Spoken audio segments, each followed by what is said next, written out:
Dans cette séquence, sur un exemple, on va décomposer comment on va résoudre un système d'équations avec les matrices. Donc suivez pas à pas, et puis ensuite, essayez de refaire tout seul. Donc vous voyez, j'ai un système d'équations. On me dit qu'on veut le résoudre avec les matrices. Donc en fait, on va chercher à transformer ce système en une écriture matricielle. C'est-à-dire que je cherche une matrice fois quelqu'un qui va être mon inconnu, qui va être égal à ce qu'on me demande, ce qui est à droite, c'est-à-dire moins 8, 3, moins 1. Et pour cela, on avait vu qu'il suffisait de reprendre du coup les coefficients devant les x, y, z, parce que si je décalais en haut pour bien refaire le chemin inverse, grâce à la multiplication sur les matrices, eh bien si je fais sur ma première ligne 2, moins 3, 1, qui sont les coefficients de x, y, z, je vérifie 2 fois x plus moins 3 fois y plus 1 fois z, c'est bien les premiers éléments de mon équation. Ensuite, j'ai 1x, 1y, 1z. Donc ici, je vais avoir 1, 1, 1. Je revérifie. 1 fois x plus 1 fois y plus 1 fois z. C'est bien ma deuxième équation. Et le dernier, j'ai un coefficient 3 moins 1, 1.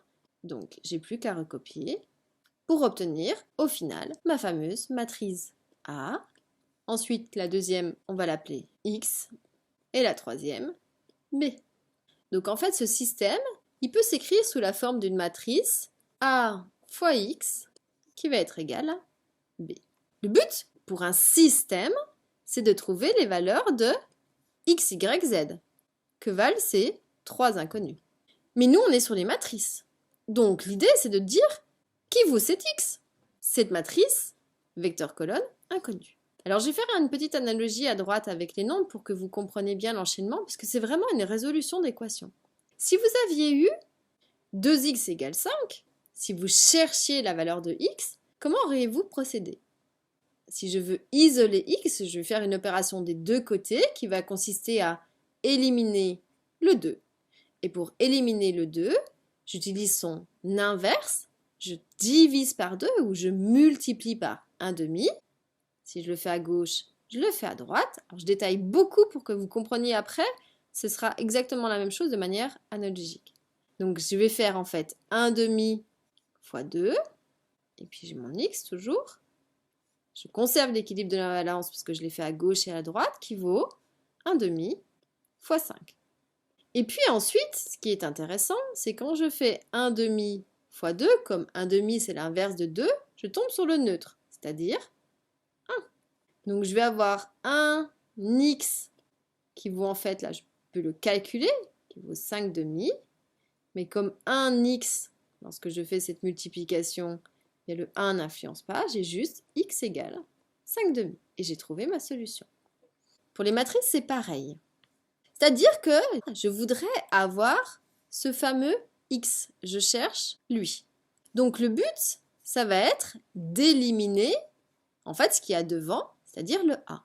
Pour éliminer le a, eh bien on a vu que la personne qui fait éliminer a, c'est lorsque je fais a fois a-1, son inverse, ou sinon a-1 fois a, puisque ça vaudra l'identité. C'est en fait mon inverse, c'est la version niveau matrice. Mais attention que si a-1 existe. Donc ici, puisque c'est à gauche que j'ai de l'espace de libre, de A, je veux multiplier à gauche par A-1. Puis on va aller voir si ça existe. Mais pour conserver l'ordre, parce qu'il y a vraiment une histoire d'ordre chez les matrices, si je multiplie à gauche de A, je vais être obligé de multiplier à gauche de B aussi par A-1, s'il existe. Alors on va aller voir si elle existe avec la calculatrice. Donc ici, vous allez pouvoir suivre l'enchaîné des touches. Je n'ai pas mis l'historique, parce que du coup, j'espère que vous avez pratiqué un petit peu. Donc déjà, j'ai besoin de ma matrice A. Donc je vais l'éditer. Entrée. Donc c'est déjà une matrice 3,3 qui avait été rentrée. Donc du coup, je peux passer ou faire entrer. J'arrive aux coefficients. Donc on va rentrer les coefficients 1 à 1 en faisant bien entrer après à chaque fois. Donc 2 entrée. Moins 3, on fait attention, on prend bien le moins de l'opposé. Entrée, 1, entrée. Donc maintenant, je vais quitter avec seconde mode pour sortir de là. Et puis je vais demander à ma calculatrice, donc je la rappelle, cette fameuse matrice A, si besoin tapez sur entrée pour vérifier que vous avez bien la bonne. Hop, on a bien la bonne, toujours bien s'assurer. Je vais la rappeler, donc je peux faire seconde entrée, comme ça fait apparaître le précédent, donc ma matrice A, que je veux voir comme étant en inverse. Donc on se souvient, c'est chapeau, pour faire une puissance moins 1, et je fais entrer. Ouf, elle existe. Sauf que le problème, c'est qu'il y a plein de fractions. Donc vous voyez ici, il y a un petit symbole qui clignote, qui nous dit que si j'appuie sur cette double flèche qui est ici, elle me bascule tout en fractions. Et donc oui, elle a trouvé une matrice qui est inverse. Donc je l'ai, je vais la garder précieusement.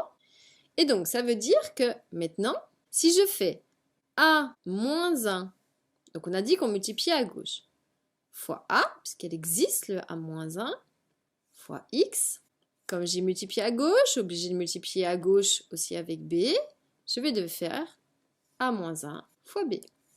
L'intérêt, on a multiplié exprès par A moins 1 à gauche, puisque maintenant, lorsque je vais faire A moins 1 fois A, comme A est bien inversible, ici, je tombe sur I3.